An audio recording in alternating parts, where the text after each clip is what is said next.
misteri makam Noni Belanda di Benteng Oranye. Siapa Noni Belanda yang dimakamkan di tengah-tengah Benteng Oranye Ternate?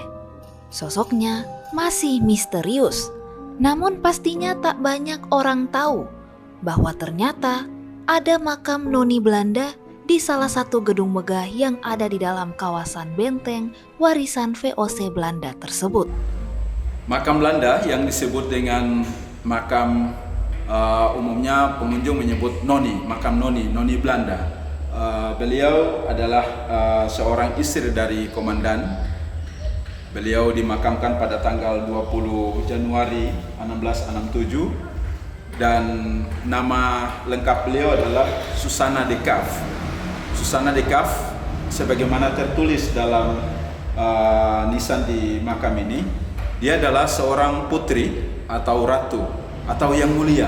Jadi makna terhadap tulisan yang ada bermakna seperti itu. Artinya bahwa beliau adalah orang yang sangat diistimewakan karena ada gelar putri, ada gelar yang mulia, dan ada gelar ratu di dalam memaknai tulisan ini. Artinya bahwa dari sini kita bisa tafsirkan bahwa beliau juga mungkin seorang bangsawan yang dianggap istimewa. Keistimewaannya makam ini sebagaimana sebutan yang tadi saya sampaikan itu kita ketahui dari keberadaan makam-makam yang ada di Ternate. Hanya satu-satunya makam yang ada di dalam Benteng Oranye adalah beliau, Susana de Caf. Di sini tertulis jelas dimakamkan bersama kucing, tapi bukan dimakamkan secara fisik, tetapi hanya sekadar simbol. Kucing memiliki makna secara simbolik tentang perempuan atau wanita, kecantikan dan lain-lain. Nah, di sini juga tertulis sangat jelas tanggal 20 Januari 1667. Nah, menariknya adalah keberadaan makam ini berada dalam kondisi terawat dan baik meskipun ada tiang penyokong bangunan di bagian tengah yang berhubungan erat dengan balok induk di atasnya. Di sini nampak terakota, lantai berbentuk terakota yang sangat tebal, dan tentu ini adalah menggambarkan lantai pada zaman itu 1667. Kalau kita perhatikan makam ini, ada lambang-lambang yang punya makna. Di antaranya adalah ada lingkaran tali, kemudian ada daun zaitun, buah zaitun, kemudian juga ada berlian, daun zaitun dan tali. Ini bermakna bahwa berlian itu kemilau tentunya, kemudian daun zaitun itu bermakna keharuman, sedangkan tali itu menggambarkan keabadian. Jadi sangat luar biasa makna yang tertera di dalam makam ini. Selain itu bahannya ini atau bentuknya itu bersifat kalderi. Artinya bahwa suatu waktu ketika diperlukan untuk pemakaman mungkin keluarga dekat atau kerabat, itu bisa di dalam makam yang sama. Ini bentuk yang berbeda dengan makam-makam yang bersifat non-kalderi. Ya, sebuah batu nisan khas kuburan Belanda tampak sangat jelas berada di dalam gedung yang berada di kawasan Benteng Oranye.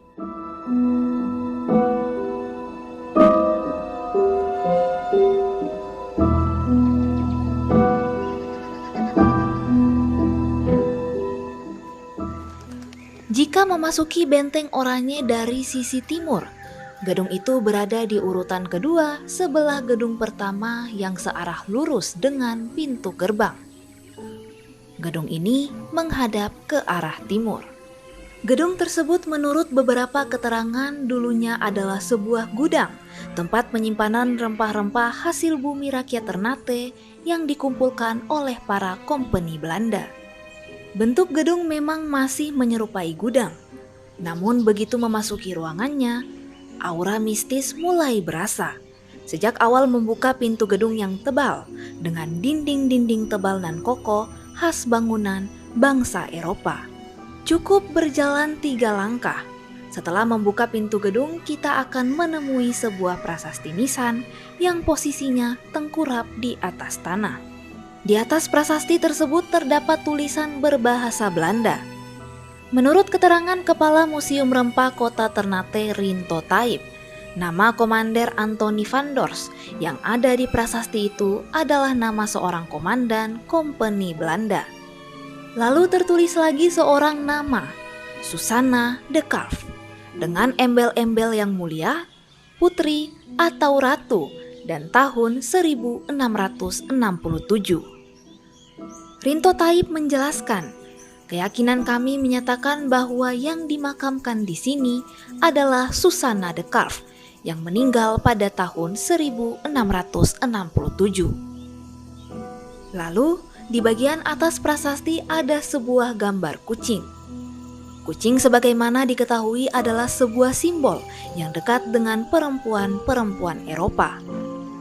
Pertanyaannya, kenapa hanya dia yang dimakamkan di situ dan di dalam gedung benteng?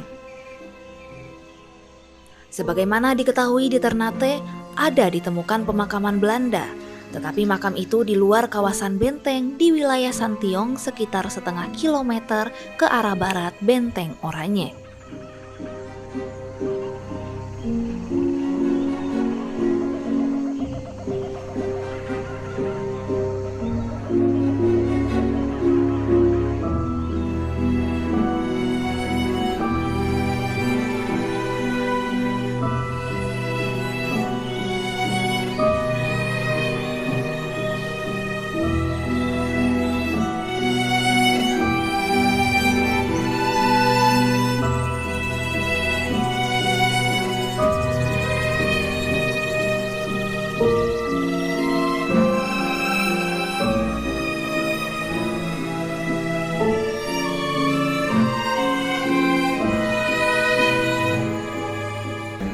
Nah, kita pada tahun 2014 sejak revitalisasi dan penataan kawasan benteng, ini memang sengaja lantai makam ini dibiarkan seperti kondisi asli karena untuk menjelaskan periode material dan tahun di mana makam ini ada.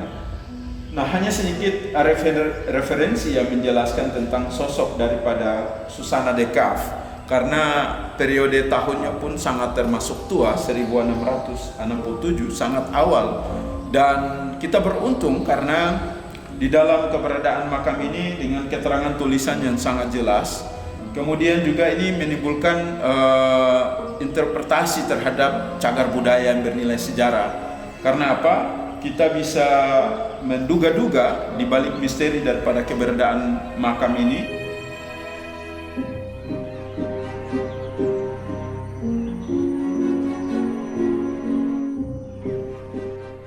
Lalu kenapa ada tiang cor besar di atas makam Susanna?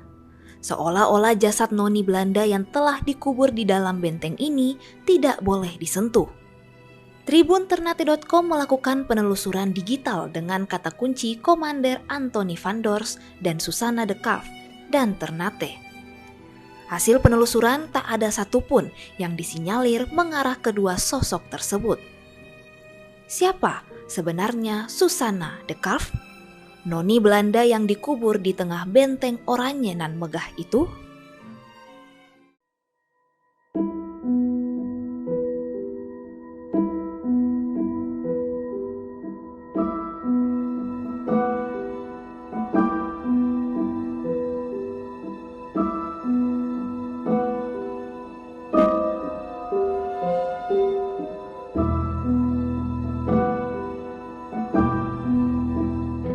Terima kasih sudah nonton.